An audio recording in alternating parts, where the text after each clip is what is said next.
나는 내 자신이 하는 말에 많은 신경을 쓰기 시작했습니다. 그 상황이 나의 의지에서였는지 나도 모르게 이루어졌는지 잘 모르지만 나의 정신이 둘로 나뉘어지는 것을 느낄 수 있었습니다. 실제로 학생들은 자신에게도 똑같은 일이 있었다고 나에게 말했습니다. 그들이 내가 여러분에게 앞으로 설명하려고 하는 내용의 일부를 듣고서는 말이죠. 두 개로 나뉘어졌습니다. 한쪽은 말하자면 예전의 나인데 말을 많이 하고 논쟁하기를 좋아하고 개념을 좋아합니다.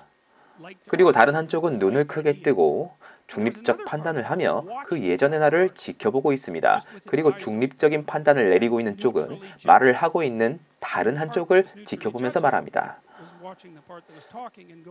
그건 너의 생각이 아니야. 너는 그것을 진짜로 믿고 있는 것이 아니야. 너는 네가 무슨 말을 하고 있는지도 몰라. 그것은 사실이 아니야. 난 이것이 아주 흥미로운 일이라는 생각이 들었습니다. 그러한 일이 내 말에 95% 정도에 일어나고 있었습니다. 진짜 어떻게 해야 할지 잘 몰랐습니다. 이상한 일이다. 아마도 내 자신이 분열된 것 같은데 전혀 안 좋은 현상이다. 내 말은 목소리가 들린다거나 뭐 그런 것은 아니라는 것입니다. 그런 것은 아닙니다. 그것은 사람들은 많은 부분들을 갖고 있다는 것입니다. 기묘하고도 어려운 문제는 이 두 개의 자신 중에 어떤 것이 나인가 하는 것이었습니다. 가만히 듣고 있다가 아니야, 그건 쓰레기 같은 생각이야. 그건 거짓말이야. 너는 지금 사람들에게 깊은 인상을 주려고 하는 거야. 너는 그저 논쟁에서 이기려고 하는 거야. 라고 말하는 그것이 나인가? 아니면 내가 보통 하듯이 말을 하고 있는 부분이 나인가?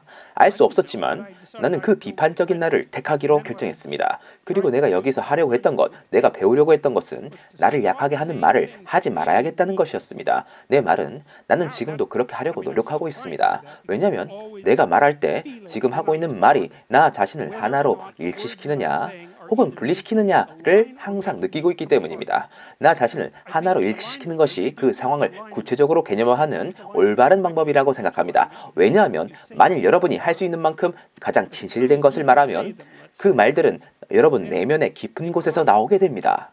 우리는 생각이 어디서 나오는지 모르기 때문입니다. 생각이 여러분 하부 구조에 얼마나 깊은 곳에서 나오는지 모릅니다. 여러분의 존재의 중심부에서 우러나오는 말을 하기 위해 자신을 생리적으로 하나로 일치시키는 어떤 과정이 필요한지 우리는 그 어떤 것도 이해하지 못합니다.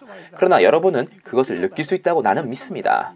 그리고 나는 칼 로저스의 저서를 통해서 그 사실의 일부를 알게 되었습니다. 왜냐하면 그는 정신건강을 일부 정신적인 것 혹은 추상적인 것과 육체적인 것 사이의 일관성, 즉 그 두 가지가 일치되는 것으로 말하고 있기 때문입니다. 정신분석과 임상적 사고에는 일치시키는 것에 대한 많은 개념이 있습니다. 그러나 어쨌든 나 자신을 나약하게 만드는 말을 하지 않는 행동을 시작해야겠다고 결심했습니다. 그리고 그 다음에 벌어진 일은 내가 말하려고 했던 거의 모든 말을 하지 말아야만 했다는 것입니다. 한 95% 정도라고 말할 수 있겠습니다. 그 사실을 인식하고는 아주 엄청난 충격을 받았죠. 이 일은 몇 개월에 걸쳐서 이루어지고 있습니다. 그러나 여러분이 거의 쓸모없는 인간이라는 것을 인식하고 깨닫는 것은 엄청난 충격입니다. 여러분은 그 모든 것을 진정으로 없애버리고 싶은가? 라고 생각할지도 모릅니다. 5%의 약간의 마른 껍데기를 제외하고 아무것도 남아있지 않습니다. 만일 그 5%가 믿을 만한 것이라면 그것이 바로 여러분이 원하는 것일지도 모릅니다. 따라서 내가 말했듯이 그 이야기는 창세기의 이 구절을 자세히 설명한 것입니다. 신은 인간의 사악함이 이 세상에 가득하고 인간 마음이 생각하는 모든 상상은 항상 사악한 것임을 보았다. 여러분의 동기가 정확히 무엇인가라는 것입니다. 아마 여러분들의 동기가 나의 동기보다는 더 순수할 것입니다. 나는 타고나면서 특별히 훌륭한 사람이라고 생각하지 않습니다. 훌륭하기 위해서 나는 아주 많은 노력을 해야만 한다고 생각합니다. 그리고 모든 사람이 그렇다고 반드시 생각하지 않습니다. 그러나 어떤 사람들은 그보다 더 나쁜 사람입니다. 그리고 모든 사람들이 어느 정도는 그와 같습니다. 따라서 그것이 한 번쯤 생각해 볼 만한, 즉 여러분이 얼마나 많은 문제를 일으키려고 하고 있는가, 또 생각해 보아야 할 다른 문제는 만일 여러분이 인생에 무언가 중요한 일을 하고 있지 않으면 즉 여러분 자신의 정의에 의거해서 말이죠. 여러분은 최소한 처음에는 인생의 중요함에 대한 정의를 내리게 되는 것이죠. 그러면 아마 여러분은 문제를 일으킬 소지가 많습니다. 왜냐하면 문제를 일으키는 것이 심심한 것보다 더 재밌으니까요. 도스토예프스키는 그 점을 아주 잘 알고 있습니다. 만일 자신 능력의 최대치를 발휘하지 않으면 그러면 여러분은 많이 남아있는 의지력과 여러 자원들을 갖고 흥미를 불러일으키는 문제를 일으키는데 쏟아부으려고 할 것입니다. 또한 이것은 전형적인 시나리오가라고 말할 수 있겠습니다. 신은 인간의 사악함이 이 세상에 가득하고 인간 마음이 생각하는 모든 상상은 항상 사악한 것임을 보았다.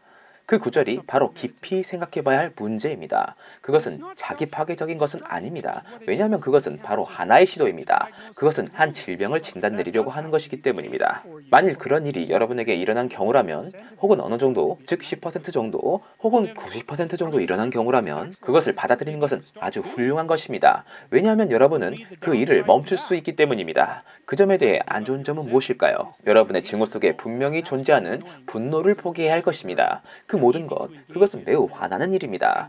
왜냐하면 그 감정들은 매우 매력적이기 때문입니다. 그 독서는 그런 감정들과 같은 길을 갑니다. 그러나 여러분은 자신을 비하기 위해 이렇게 하는 것은 아닙니다. 좋은 것과 나쁜 것을 구별하기 위해서, 그리고 여러분이 할 필요가 없는 모든 것을 버리기 위해서 하는 것입니다.